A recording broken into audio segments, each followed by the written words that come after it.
தாவேகா பொதுக்கூட்டமானது இன்று புதுச்சேரியில் நடைபெற இருக்கும் நிலையில் இதற்காக கடும் நிபந்தனைகளுடன் உப்பளம் துறைமுக மைதானத்தில் பொதுக்கூட்டம் நடத்த அனுமதி அளிக்கப்பட்டுள்ளது. இதுகுறித்தான கூடுதல் விவரங்களை வழங்குவதற்காக எமது செய்தியாளர் சக்திவேல் இணைப்பில் இணைகிறார். சக்திவேல், வணக்கம். இதுகுறித்தான முழு விவரங்களை பதிவு பண்ணலாம். நிச்சயமாக வணக்கம் பவித்ரா. தமிழகம் முழுவதும் மாவட்ட வாரியாக கட்சியின் தலைவர் விஜய் பிரச்சாரம் மேற்கொண்டார். கரூர் சம்பவத்திற்கு பிறகு கடந்த மாதம் காஞ்சிபுரத்தில் ஒரு தனியார் கல்லூரியில் நடந்த மக்கள் சந்திப்பு நிகழ்ச்சியில் விஜய் கலந்து கொண்டு பேசினார். அதற்கு அடுத்தபடியாக புதுச்சேரியில் பொதுக்கூட்டத்தில் விஜய் பங்கேற்பதாக அறிவித்ததை அடுத்து தாவேகா தொண்டர்கள் உற்சாகமடைந்தனர். இந்நிலையில் உப்பளம் எலிப்பேடு மையத்தில் பொதுக்கூட்டம் நடத்த போலீசார் அனுமதி அளித்தனர். ஆனால் QR கோடு கூடிய பாஸ் வழங்கப்பட்டு கூட்டத்தில் 5000 பேர் மட்டுமே பங்கேற்க வேண்டும், தமிழகத்தைச் சேர்ந்தவர்களுக்கு இந்த பாஸ் வழங்கக்கூடாது என போலீசார் தரப்பில் பல்வேறு கட்டுப்பாடுகள் விதிக்கப்பட்டது. அதன்படி புதுச்சேரி உப்பளம் எலிப்பேடு மையத்தில் இன்று காலை 10 மணி முதல் 12 மணி வரை பொதுக்கூட்டம் நடத்திட போலீசார் அனுமதி அளித்துள்ளனர்.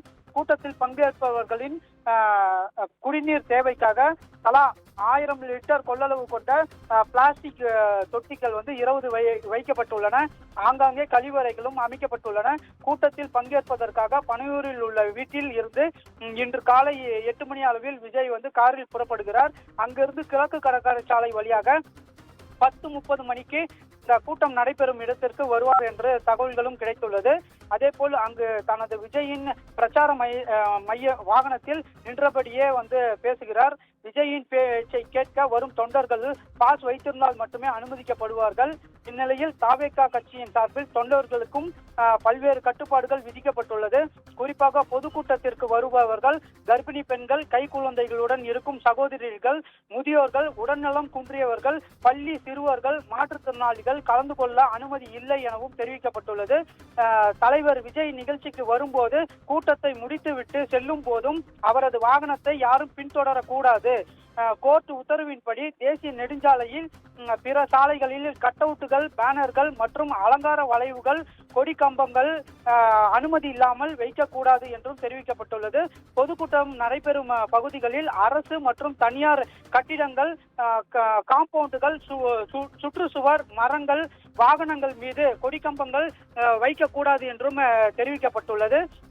இது போன்ற பல்வேறு அம்ச கட்டுப்பாடுகளும் தொண்டர்களுக்கு விதிக்கப்பட்டுள்ளது. பொதுக்கூட்டத்தின் போது அந்தந்த பகுதிகளில் ஆம்புலன்ஸ் வாகனங்கள், பொதுமக்கள், வாகன ஓட்டிகள், பள்ளி மாணவர்களுக்கு, முதியோர்களுக்கு, குழந்தைகளுக்கு எந்தவித பாதிப்பும் இடையூறும் ஏற்படாத வகையில் இந்த நிகழ்ச்சி நடத்தப்பட வேண்டும் என்று உள்ளிட்ட 11 கட்டுப்பாடுகள் விதிக்கப்பட்டுள்ளது. பவித்ரா, விவரங்களுக்கு நன்றி சக்திவேல்.